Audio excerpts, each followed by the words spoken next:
नमस्कार, आप देख रहे हैं रफ्तार मीडिया और मैं आपके साथ प्रियंका मलिक। हाजिर उत्तराखंड की तमाम छोटी बड़ी खबरें लेकर खबरों का रुख करेंगे, लेकिन सबसे पहले एक नजर डालेंगे इस वक्त की हेडलाइंस पर। 2 दिवसीय उत्तराखंड दौरे पर पहुंचे गृह मंत्री अमित शाह। सीएम धामी ने किया स्वागत। ऋषिकेश में कल्याण शताब्दी समारोह में शामिल हुए शाह। सुरक्षा के दिखे कड़े इंतजाम। ग्रीष्मकालीन राजधानी गैरसैंण में आहूत होगा विधानसभा का बजट सत्र। सीएम धामी बोले, सत्र की तैयारियां पूरी, जल्द होगा तारीखों का ऐलान।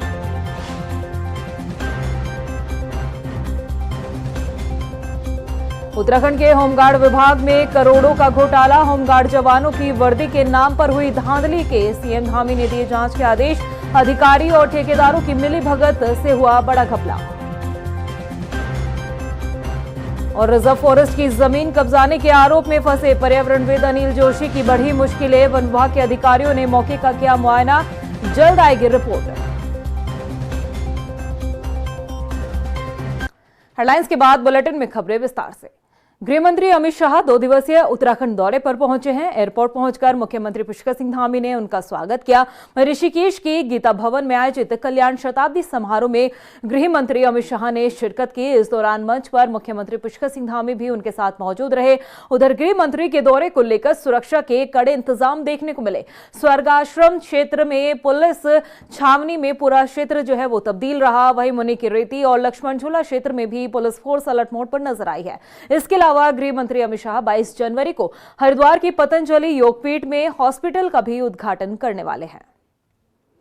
पर्यावरणविद अनिल जोशी की मुश्किलें बढ़ती दिखाई दे रही है। वन भूमि पर कब्जा करने का आरोप लगने के बाद अब उन पर कानून का शिकंजा कसता दिखाई दे रहा है। वन विभाग की टीम ने अनिल जोशी की संस्था हैस्को का निरीक्षण किया है, जहां पर कई अनियमितताएं पाई गई है। रिपोर्ट देखिए। पर्यावरणविद अनिल जोशी की बढ़ी मुश्किलें। अनिल जोशी पर कानून का शिकंजा। वन विभाग ने किया हैस्को संस्था का निरीक्षण। टीम को मिली कई खामियां।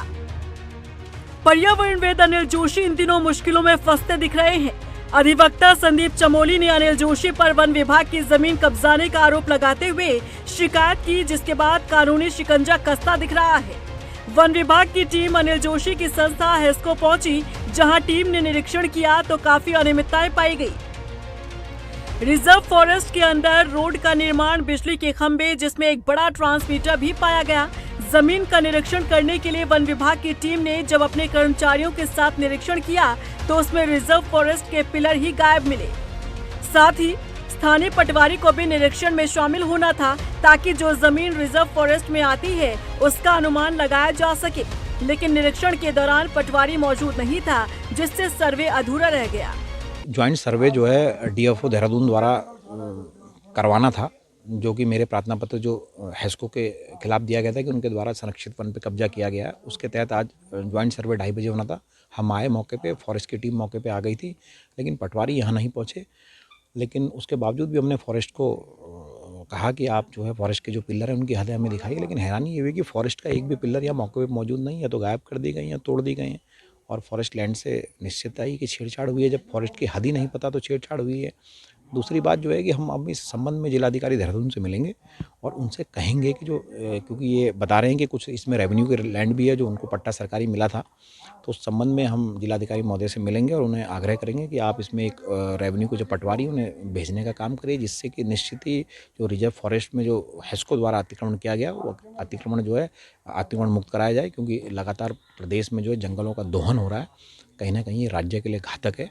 देखिए, जो है पद्म भूषण से सम्मानित हैं ये, और पर्यावरणविद कहते हैं अपने आप को, क्योंकि इनके पास इतनी हिम्मत इस वजह से आई है कि हैस्को के नाम पे 1 बीघा ज़मीन जो अलॉट हुई वो आज 4 बीघों में जो है तब्दील हो चुकी है। और हर वर्ल्ड क्लास एमिनिटीज़, सड़कों से लेकर के सारी सुविधाएं, डेवलपमेंटल सुविधाएं इन्हें मिल रही हैं। इसकी वजह सिर्फ एक ही है कि सरकार का संरक्षण जो है वो इन्हें प्राप्त है। बता दें कि आने वाले समय में दोबारा से वन विभाग की टीम निरीक्षण के लिए हेस्को पहुंचेगी और मौके पर कितनी जमीन लीज पर दी गई थी और कितनी जमीन आगे बढ़ाई गई, इसका निरीक्षण किया जाएगा। लेकिन इन सब के बीच बड़ा सवाल अनिल जोशी पर खड़े हो रहे हैं कि जमाने के सामने पर्यावरण मित्र बनने वाले अनिल जोशी क्या ढोंग रच रहे हैं। पूरी दुनिया को पर्यावरण संरक्षण का पाठ पढ़ाने वाले अनिल जोशी क्या खुद अमल करना भूल गए। रफ्तार मीडिया के लिए देहरादून से सुशांत सिंह के साथ ब्यूरो रिपोर्ट। उत्तराखंड में एक और नया घोटाला हुआ है। अधिकारी और ठेकेदारों ने मिलकर होमगार्ड विभाग में करोड़ों का घपला किया है। होमगार्ड जवानों की वर्दी के नाम पर करोड़ों रुपए ठिकाने लगाने का काम किया गया और जिस तरह से इस घोटाले को अंजाम दिया गया है उसे सुनकर आपके होश उड़ जाएंगे। रिपोर्ट देखिए। उत्तराखंड में एक और घोटाला, होमगार्ड विभाग में करोड़ों का घपला। 1 करोड़ की वर्दी 3 करोड़ में खरीदी।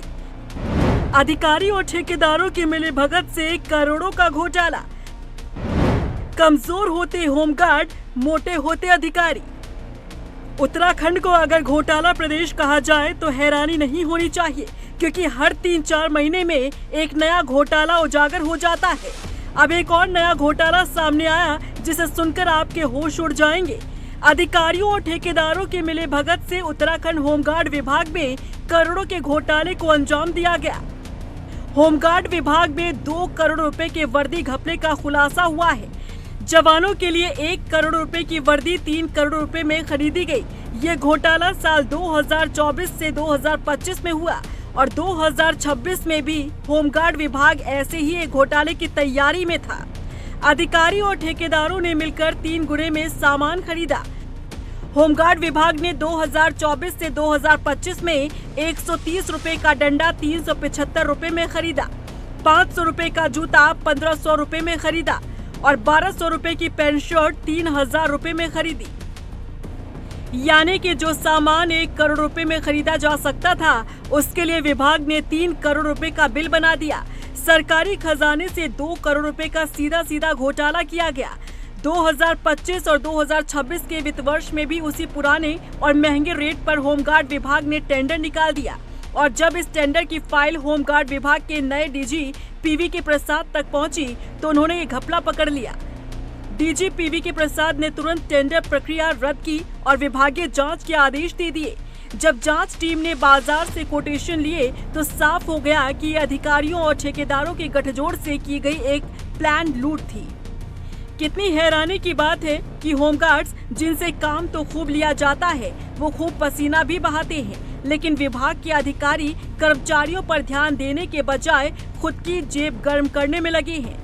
होमगार्ड को मिलने वाले भत्ते की बात करें तो खाने के लिए 200 रुपए, यूनिफॉर्म धुलाई का 75 रुपए, यूनिफॉर्म के लिए 3300 रुपए भत्ता मिलता है। यानी कि होमगार्ड तो कमजोर होते जा रहे हैं और अधिकारी करोड़ों का घोटाला कर खुद को और मजबूत करते जा रहे हैं। फिलहाल होमगार्ड विभाग में करोड़ों का वर्दी घोटाला चर्चा का विषय बना हुआ है। होमगार्ड विभाग में वर्दी घोटाले की जब परतें खुली तो जो आंकड़े सामने आए सबको हैरान करने वाले आए, क्योंकि साल 2024 और 25 की बात करें जब टेंडर जारी किए गए थे वर्दी के तो उसमें जो 1 करोड़ की जो वर्दी थी वो लगभग 3 करोड़ में खरीदी गई। लेकिन उसके बाद जब जो डीजी पीवी के प्रसाद ने पद ग्रहण किया होमगार्ड में आकर तो जब वो फाइल सामने आई तो सबके सारा मामला सामने खुलकर आया हो और उन्होंने जांच के आदेश दिए। जब जांच की गई तो जांच में पता चला कि जो अधिकारी थे उस समय के डीजीसी अमिताभ श्रीवास्तव उनके खिलाफ बर्खास्ती और मुकदमे दर्ज करने की बात की गई है, जो रिपोर्ट उन्होंने शासन में भेजी है। साथ ही साथ और जो 2 करोड़ जो अधिक लिए गए थे उनके भी रिकवरी करने की बात की गई है। हालांकि मामला अक्टूबर से जांच में बैठा हुआ था, लेकिन जिस तरह से अब मामला गरमा गया है तो अब जो सीएम है सीएम के भी संज्ञान में आ चुका है मामला। उस साफ तौर पर जो मुख्यमंत्री ने जो जांच शासन को सौंप दिया और जल्द से जल्द इस पर कार्रवाई करने की बात कही है। कैमरा पर्सन अफजाल के साथ हिमांशु चौहान, रफ्तार मीडिया, देहरादून। उत्तराखंड की नेता जनता के विश्वास का चोला ओढ़े किस तरह से सिर्फ अपना विकास करने में लगे हैं, इसका जीता जागता उदाहरण बीजेपी के विधायक अरविंद पांडे हैं। अरविंद पांडे पर सरकारी जमीन हड़पने का आरोप लगा।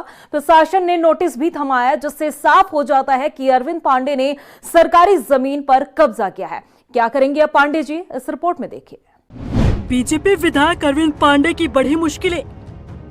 सरकारी जमीन कब्जाने का आरोप, प्रशासन ने थमाया नोटिस, अब क्या करेंगे पांडे जी?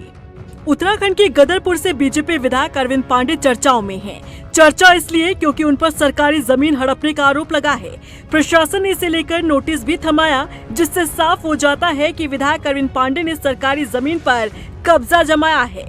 कभी आम जनता की प्रॉपर्टी कब्जाने का आरोप तो कभी सरकारी जमीन को हड़पने का आरोप विधायक अरविंद पांडे पर लग रहे हैं, जिसके बाद सवाल खड़े हो रहे हैं कि अरविंद पांडे विधायक हैं या फिर भूमाफिया। दरअसल मंगलवार देर शाम तहसील प्रशासन ने विधायक अरविंद पांडे के आवास पर बने कैंप कार्यालय पर नोटिस चस्पा किया।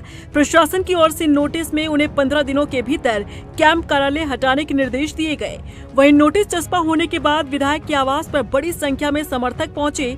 बीजेपी विधायक अरविंद पांडे ने प्रशासन की कार्रवाई पर रिएक्शन दिया है। हमारे इस नोटिस के आड़ में अनगिनत लोगों को नोटिस दिया गया है और इस विधानसभा के अंदर खासतौर पर गदरपुर विधानसभा में जो लोग गरीब लोग हैं, जिनका कोई सहारा नहीं है, वो लोग कहीं ना कहीं देश आज़ादी से पहले से ही सरकारी भूमि में कोई अपना टीन सेट डाल के, कोई मकान डाल के बैठा है, उनके ऊपर एक दहशत का माहौल बनाया जा रहा है। वो सिर्फ इसीलिए बनाया जा रहा है ताकि दहशत में ये गरीब लोग, किसी दलाल टाइप के लोग आगे अपनी दलाली की फ्रेंचाइजी बांटने में लगे हुए हैं। तो इन गरीबों को किसी जगह पहुंचा के उन गरीबों पे एहसान लादने का एक प्रक्रिया की कोशिश की जा रही है। अभी हाल ही में एक महिला ने अरविंद पांडे पर उनकी जमीन हड़पने का आरोप लगाया था। मां बेटे ने अपनी जमीन वापस लेने के लिए धरना देते हुए बीजेपी विधायक अरविंद पांडे पर उनकी जमीन कब्जाने का गंभीर आरोप लगाया था। हालांकि मामला गर्माता देख अरविंद पांडे ने प्रशासन को पत्र लिखकर जमीन का कब्जा महिला को देने के लिए कहा, जिसने महिला के आरोपों पर मुहर लगा दिया। और अब सरकारी जमीन पर कैंप कार्यालय बनाने का आरोप ये बताता है कि सत्ता की हनक दिखाते हुए बीजेपी विधायक अरविंद पांडे भूमाफिया बन चुके हैं। आम जनता के विकास का चोला ओढ़े वो अपना विकास करने में जुटे हैं। लेकिन अब तो प्रशासन भी सख्त नजर आ रहा है। विधायक जी, अब आप क्या करेंगे पांडे जी? रफ्तार मीडिया के लिए उधम सिंह नगर से गौतम सरकार के साथ देहरादून से ब्यूरो रिपोर्ट। ऋषिकेश वन भूमि प्रकरण मामले में स्थानीय लोगों के हक हकूकों को ध्यान में रखते हुए अब आगे की कार्य योजना बनाई जाएगी। दरअसल सुप्रीम कोर्ट ने वन विभाग के सर्वे के आदेश दिए थे, वन भूमि के सर्वे के आदेश दिए गए थे, जिसके बाद सर्वे के दौरान प्रशासनिक टीम को लोगों के विरोध का सामना करना पड़ा था। इतना ही नहीं, हाईवे और रेलवे ट्रैक जाम करने के बाद पुलिस पर पथराव भी किया गया था। वहीं इस पूरे मामले पर वन मंत्री सुबोध उनियाल का कहना है कि उच्चतम न्यायालय के आदेश के अनुसार कार्य किया जाना है और ऐसे में जो लोग लंबे समय से वहां पर बसे हुए हैं उनके हक को सुरक्षित रखते हुए आगे की कार्य योजना तैयार की जाएगी। तो समाज में हर तरह के लोग होते हैं, लेकिन देखिए सबके उनके साथ सबकी सिंपैथी है जो लोग बरसों बरसों से रह रहे हैं। और इसीलिए हमने बहुत ही मानवीय, क्योंकि माननीय उच्चतम न्यायालय का निर्णय भी है, उच्चतम न्यायालय के निर्णय की कंप्लाइंस भी होनी है और उच्चतम न्यायालय के निर्णय की कंप्लाइंस होने के साथ जो आदमी बरसों बरसों से वहाँ पर बस रहा है उसको किस तरह से हम लोग सुरक्षा दे सकें, इसके लिए एक एक्सरसाइज हम कर रहे हैं कि अगर कई मामले हैं, बंदूक हत्या है, ऋषिकेश के प्रकरण हैं और कई प्रकरण ऐसे हैं जहाँ पर बरसों से लोग बसे पड़े हैं, तो उसको कैसे डिफॉरेस्टेशन किया जाए, क्योंकि डिफॉरेस्टेशन को करने के लिए भी माननीय उच्चतम न्यायालय की कंसेंट जरूरी है। तो हम उस पर एक्सरसाइज कर रहे हैं, क्योंकि सारे केसेस जो हैं एक बार देख के किस तरह इन केसेस को फाइनली हम लोग डिस्पोज ऑफ कर सके, इस पर हम लोग काम कर रहे हैं।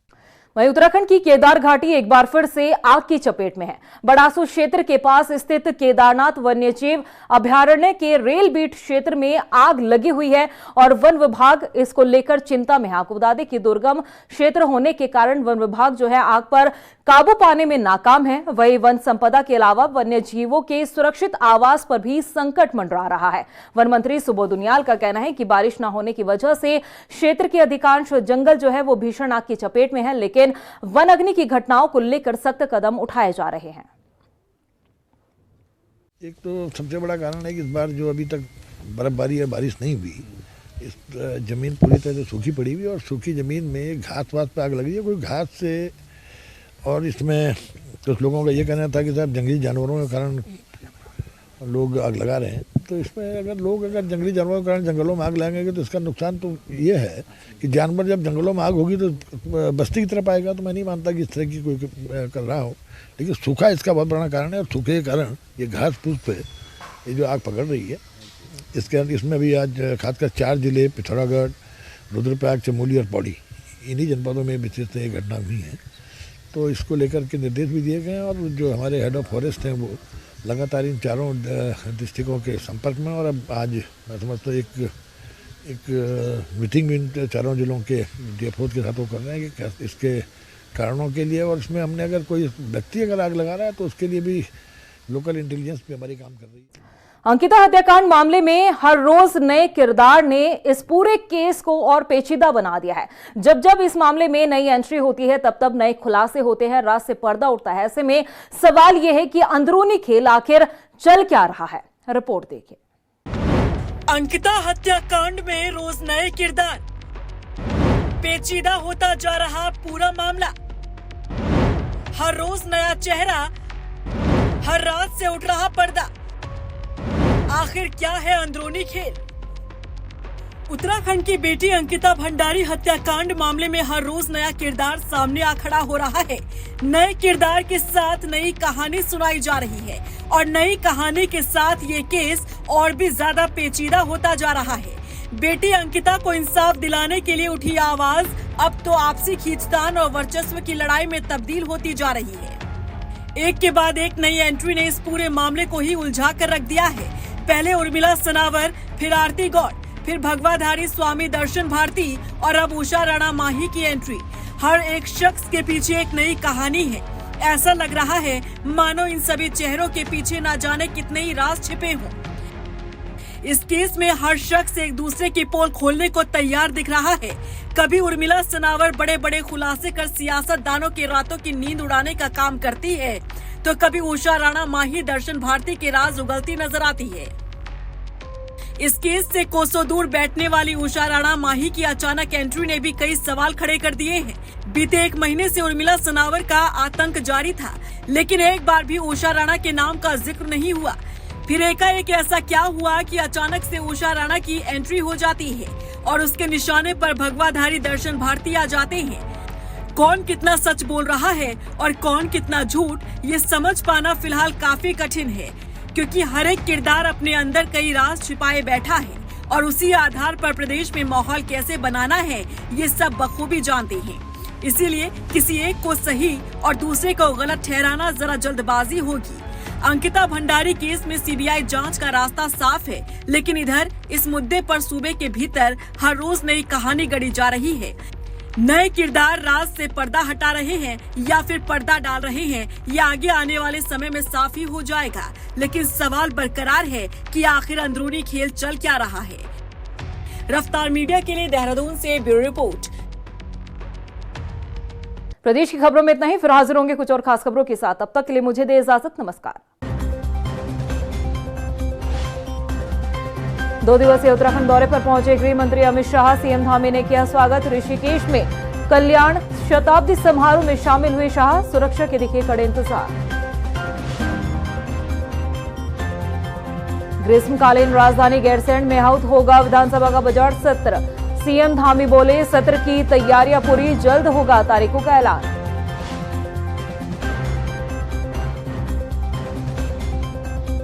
उत्तराखंड के होमगार्ड विभाग में करोड़ों का घोटाला, होमगार्ड जवानों की वर्दी के नाम पर हुई धांधली के सीएम धामी ने दिए जांच के आदेश, अधिकारी और ठेकेदारों की मिलीभगत से हुआ बड़ा घपला। और रिजर्व फॉरेस्ट की जमीन कब्जाने के आरोप में फंसे पर्यावरणविद अनिल जोशी की बढ़ी मुश्किलें, वन विभाग के अधिकारियों ने मौके का किया मुआयना, जल्द आएगी रिपोर्ट।